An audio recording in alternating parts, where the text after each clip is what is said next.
மாண்புமிகு பேரவைத் தலைவர் அவர்களே, மாண்புமிகு உறுப்பினர் ஷானவாஸ் அவர்கள் குறிப்பிட்டுள்ள கோரிக்கை புதிய வழித்தடமாகும். திருமருகல், திருச்செக்கட்டாங்குடி, மேலபூதனூர், கீழபூதனூர், திருப்பேத்தங்குடி, வைப்பூர், நாகப்பட்டினம் என்பது 35 கிலோமீட்டர் நீளம் கொண்ட புதிய வழித்தடம். தற்போதைக்கு புதிய வழித்தடத்தில் பேருந்து இயக்கும் நிலை இல்லை. மேலும் இந்த தடத்தில் போதிய பேருந்துகள் இயக்கம் செய்யப்பட்டு வருகிறது என்பதை தங்கள் வாயிலாக தெரிவித்துக் கொள்கிறேன். மாண்புமிகு உறுப்பினர் ஷானவாஸ். மாண்புமிகு பேரவைத் தலைவர் அவர்களே, அமைச்சர் அவர்கள் குறிப்பிட்ட அந்த வழித்தடம் என்பது மிக முக்கியமான வழித்தடம். நிறைய ஊராட்சிகளை கொண்டிருக்கிற வழித்தடம். குறிப்பாக அங்கு இருக்கக்கூடிய அத்தனை ஊராட்சிகளை சார்ந்த மக்களும் நாகப்பட்டினம் நகரத்தை சார்ந்து தான் இருக்கிறார்கள். மாவட்ட ஆட்சியர் அலுவலகம், வட்டாட்சியர் அலுவலகம், அரசு மருத்துவக் கல்லூரி மருத்துவமனை, அனைத்து அலுவலகங்களுக்கும் அவர்கள் நாகப்பட்டினம் நகரத்திற்கு வந்தாக வேண்டும். எனவே தான் நாகப்பட்டினம் நகரத்திலிருந்து திட்டச்சேரி, திருமருகல், திருச்செங்காட்டங்குடி, கீழப்பூதனூர், மேலப்பூதனூர், வால்குடி, விற்குடி, கங்களாஞ்சேரி வழியாக திருவாரூருக்கு ஒரு வழித்தடம் வேண்டும் என்று கேட்கிறோம்.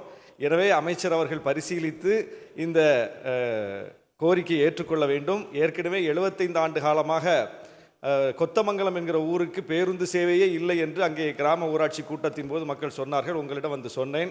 அதை ஏற்றுக்கொண்டு அந்த ஊருக்கு புதிய பேருந்தை விட்டு 75 ஆண்டு காலம் இல்லாத ஒரு புதிய வரலாறை நீங்கள் படைத்து கொடுத்தீர்கள்.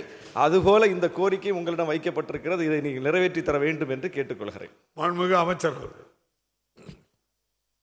மாண்புமிகு பேரவைத் தலைவர் அவர்களே, இந்த கோரிக்கை வழித்தடத்தில் தடம் எண் 352 மூலம் திருவாரூர், வைப்பூர், திட்டச்சேரி வழி திருப்பயத்தங்குடி, மேலப்பூதனூர், கீழப்பூதனூர், திருச்செங்காட்டங்குடி, திருமருகல் தடத்தில் தினசரி 4 நடைகள் இயக்கப்பட்டு வருகிறது. தடம் எண் A14 மூலம் திருவாரூர், வைப்பூர், திருமருகல் வழி திருப்பயத்தங்குடி, மேலப்பூதனூர், கீழப்பூதனூர், திருச்செங்காட்டங்குடி தடத்தில் தினசரி 12 நடைகள் இயக்கப்பட்டு வருகின்றன. மேலும் தடம் எண் 103D தட பேருந்து மூலம் கோரிக்கை வழித்தடத்தில் ஒரு பகுதியான கீழத்தஞ்சாவூர் மற்றும் திருப்பயத்தங்குடி பகுதிகளுக்கு நாகப்பட்டினம் நன்னிலம் வழி நாகூர், சோழங்கநல்லூர், கீழத்தஞ்சாவூர், திருப்பயத்தங்குடி, ஆண்டிப்பந்தல் தடத்தில் தினசரி 4 நடைகள் இயக்கப்பட்டு வருகிறது. திருமருகல் அல்லது வைப்பூர் வழியாக நாகப்பட்டினம் செல்வதற்கு 30 நிமிட இடைவெளியில் பிரதான வழித்தடமான நன்னிலம், நாகப்பட்டினம் வழி திருமருகல், திட்டச்சேரி, நாகூர் மற்றும் திருவாரூர், நாகப்பட்டினம் வழித்தடத்தில் கங்களாஞ்சேரி, வைப்பூர், நாகூர் வழித்தடத்தில் பேருந்துகள் இயக்கப்பட்டு வருகின்றன. எனவே கோரிக்கை வழித்தடத்தில் திருமருகல், வைப்பூர் 12 கிலோமீட்டர், வைப்பூர், நாகப்பட்டினம் 23 கிலோமீட்டர் மற்றும் திருமருகல், நாகப்பட்டினம் 19 கிலோமீட்டர் பிரதான வழித்தடம் என பகுதியாக பேருந்து வசதி உள்ளது. இப்பேருந்து சேவையினை இப்பகுதி மக்கள் ஏற்கனவே பயன்படுத்தி பயணம் செய்து வருகிறார் என்பதை தங்கள் வாயிலாக தெரிவித்துக் கொள்கிறேன். ஷானவாஸ். அந்த பகுதிகளை சார்ந்த மாணவ மாணவிகள் இப்போது அந்த காலை மாலை நேரங்களில், குறிப்பாக பள்ளி கல்லூரி நேர இந்த செல்லக்கூடிய வகையில் பேருந்து சேவை போதிய அளவு இல்லாததனால் பெரிய சிரமத்துக்குள்ளாகிறார்கள். பல்வேறு வண்டிகளை பிடித்து கொண்டு அவர்கள் பல வண்டிகளில் தொங்கி சொல்ல வேண்டிய நிலை இருக்கிறது. எனவேதான் கல்லூரிகள், பள்ளிகள் எல்லாம் நாகப்பட்டினம் நகரத்தில் இருப்பதனால் நாகப்பட்டினம் நகரத்திலிருந்து இந்த வழித்தடத்தை கேட்கிறோம். அமைச்சர் அவர்கள் பரிசீலிக்க வேண்டும். அதுபோல இப்போது மருத்துவக் கல்லூரி என்பது, மருத்துவமனை என்பதும் நாகப்பட்டினம் நகரத்திலிருந்து 9 கிலோமீட்டர் தொலைவில் ஒரத்தூருக்கு சென்று விட்டது. அங்கே சென்று வருவதற்கும் உரிய பேருந்துகளை ஏற்பாடு செய்ய வேண்டும். நாகப்பட்டினம் பேருந்து பணிமனை என்பது ஒரு சிதிலமடைந்திருக்கிறது. அதனுடைய உட்கட்டமைப்பை மேம்படுத்துவதற்கும் அமைச்சர் அவர்கள் பரிசீலிக்க வேண்டும். இதையெல்லாம் தாண்டி தமிழ்நாடு முழுவதும் ஆங்காங்கே பேருந்துகள் உடைந்து ஓடுகிறது, கண்ணாடி இல்லாமல் ஓடுகிறது, படிக்கட்டு தொங்குகிறது என்றெல்லாம் செய்திகள் அவ்வப்போது எதிர்மறையாக வருகிறது.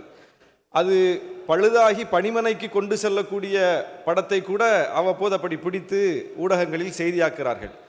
ஏன் இப்படி அடிக்கடி செய்தியாகிறது? போக்குவரத்து துறை ஏன் இப்படி குறிவைக்கப்படுகிறது? இதற்கு என்ன நடவடிக்கைகளை நீங்கள் எடுக்கிறீர்கள் என்பது குறித்தும் நாங்கள் அறிய விரும்புகிறோம். மாண்புமிகு பேரவைத் தலைவர் அவர்களே, மாண்புமிகு உறுப்பினர் ஷானவாஸ் அவர்கள் பள்ளி கல்லூரி நேரம் குறித்து சொன்னார்.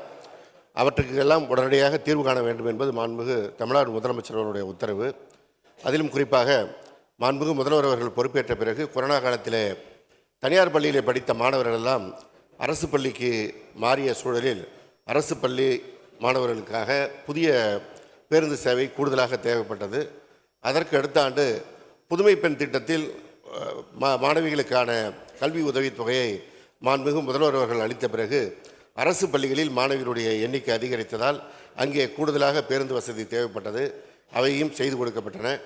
கடந்த ஆண்டு தமிழ் புதல்வன் திட்டத்தின் கீழ் மாணவர்களுக்கும் கல்லூரி கல்விக்கான உதவித்தொகையை மாண்புமிகு முதலமைச்சர் அவர்கள் அறிவித்த பிறகு அரசு பள்ளிகள் கல்லூரிகளிலும் கூடுதலாக மாணவர்கள் சேர்க்கை அதிகரித்து வருகிறது.